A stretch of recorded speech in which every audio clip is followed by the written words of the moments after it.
Hello again. This is part two of the video wherein I'm going to explain to you how I came across the 666 equation and also share with you some of the events that transpired afterward. At this point in the series, it's late 2001. I've just left my job at a major engine manufacturer to pursue my intuitive feeling that I needed to go to California. We sold everything except what we could pack into our car, and we left. And when we got there, we were dead broke. That was nothing new to us. I mean, even though we had come from having some good money and good eats and good, nice house and all these things, we weren't any strangers to poverty. So there we were. We were in Tijuana, Mexico, living. Once again, that wasn't new to us. And we were very, very poor. We were dirt broke. And we got by, though, went out and sold tamales and burritos and did whatever we had to do to make ends meet until the following spring when we got our tax refund, which helped a little.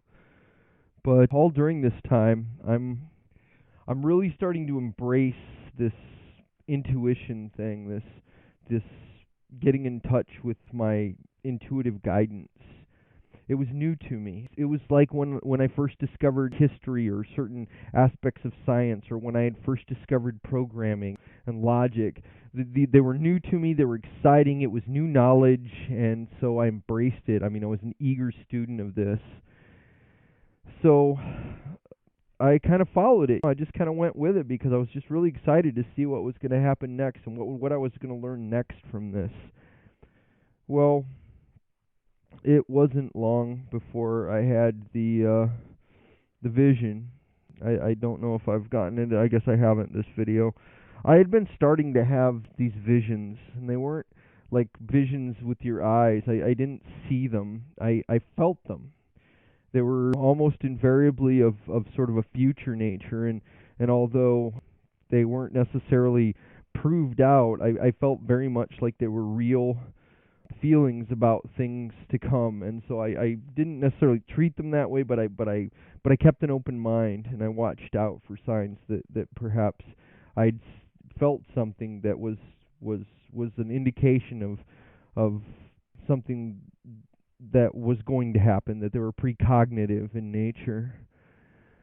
Well, one day I was sitting at my computer desk, and I had the vision that led to the 666 equation. I'm going to share that with you here. This part of this video will be scripted because I think it's really important that I go from what I wrote then when it was fresh in my mind, although I haven't forgotten it. It's just I don't want to miss any of the details. Perhaps somebody out there will get something from the pieces that I didn't. So let me go ahead and read that to you now. As I read this, I want you to understand that I presented it as though it were a dream instead of the sort of intuitive vision that I explained to you, because I didn't think anybody would understand these intuitive visions. So here it is.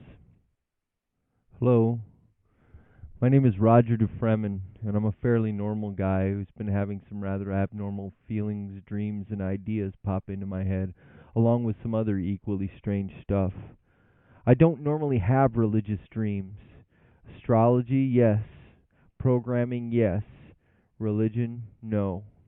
I've had moments of stunning clarity which I would call religious, but for some reason when I'm asleep, religion doesn't come up. There have been two exceptions to this. First, there was the man with two eyes, and now another dream with Christian religious figures and cryptic symbology. In this dream, I am walking with John, the beloved and faithful historian of the Christian Gospels, who's showing me the way to something. As we approach a clearing, I see, coming out of the ocean at least 300 feet, a huge gargoyle or something with all these eyes and horns and a huge proboscis stabbed into the water that appeared to be sucking something up to a fire just below the monster's eyes, where whatever it was would explode, shooting what I'll call a mustache of flame out each side of the creature's nose, quickly followed by a dark cloud of smoke accompanied with a short sort of chuffing sound. I immediately recognized this thing as the beast written of in the book of Revelations, and stated under my breath, "The beast! It was a real monster." That was a second or two after my jaw first dropped open, I'm pretty sure. It was absolutely the most phenomenally, amazingly frightening sight you could imagine. Up close and personal, it sure scared the whiz out of me. Then John said, "You see it then? Good. Now look closer and see it as it appears to those whose eyes remain shut."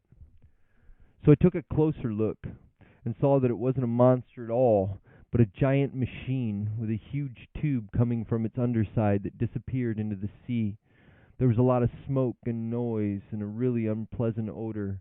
The water was dark with thick blobs of black oil floating to and on its surface, forming an iridescent ring around the large tube thing. "The beast is oil?" I asked. "Look closer," John instructed. "You're almost there." As he spoke, I thought I caught a faint hint of a smile play across his otherwise grim and determined expression. You could see that he was relieved about something.